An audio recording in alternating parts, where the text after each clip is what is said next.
Today, we're doing a deep dive into something really significant in Australia, the National Agreement on Closing the Gap. Exactly. Our focus really is understanding what makes this such a landmark shift, especially in how things get done for Aboriginal and Torres Strait Islander peoples. Right, the how seems key here, because what's really striking is that for the first time, Aboriginal and Torres Strait Islander representatives are actually parties to the agreement, not just, consulted after the fact. Precisely. That's the revolutionary part. Before, approaches were often top-down, government-led, and, well, they struggled, often because they lacked that genuine input, that ownership from communities. So this agreement, signed back in July 2020, it formally brings in the Coalition of Aboriginal and Torres Strait Islander Peak Organizations. Coalition of Peaks. That's right. Alongside all Australian governments, it's an unprecedented level of shared decision-making commitment. The core idea, the insight, is that better outcomes happen when Aboriginal and Torres Strait Islander people have a real authoritative say in the policies, the programs affecting them. It's moving away from seeing deficits towards Indigenous strength and agency. Okay, so this new way of working, it's based on 4 priority reforms to change how government operates. Yes, 4 key reforms. The first one is formal partnerships and shared decision-making. Right. And that sets up actual structures for sharing authority. Yeah. Like policy partnerships for education, or maybe place-based ones? Exactly. Specific partnerships. Yeah. And decisions are meant to be by consensus, their voices holding, equal weight to government. How did that really change things compared to just consultation, practically speaking? Oh, it's a profound shift. It moves things from just sort of passively receiving information to actively shaping policy. Consultation, let's be honest, could sometimes feel like a box-ticking exercise. Now, Indigenous voices aren't just listened to, they hold shared authority. So solutions get developed from the ground up. They reflect lived realities, cultural nuances. That was often the missing piece before for sustainable outcomes. Okay, that makes sense. And then, going hand in hand with that shared authority, priority reform 2, building the community-controlled sector.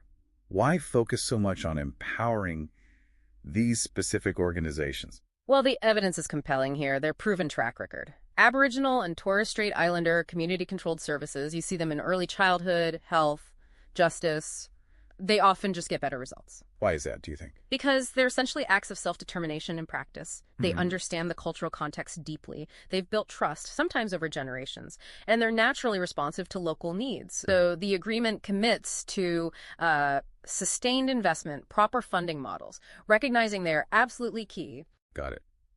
And the agreement also talks about transforming government organizations, getting rid of racism, embedding cultural safety. What does cultural safety mean in this context for mainstream services like hospitals or schools? Yeah, it's more than just like sensitivity training. Cultural safety means creating environments where Aboriginal and Torres Strait Islander people feel genuinely respected, understood, and safe.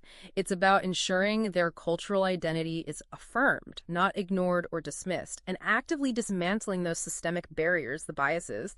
It really aims to reshape that whole interaction between mainstream institutions and Indigenous communities. Okay.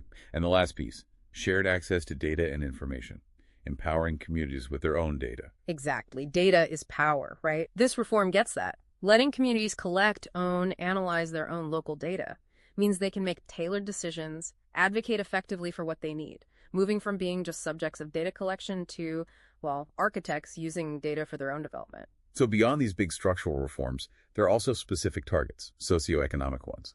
19 national targets, covering a huge range: life expectancy, year 12 attainment, reducing overrepresentation and justice, even supporting the strength of Indigenous languages. It's very comprehensive. And how do we know if it's working? Is there oversight? Absolutely crucial. There's independent oversight. The Productivity Commission has a public dashboard, does reviews every 3 years.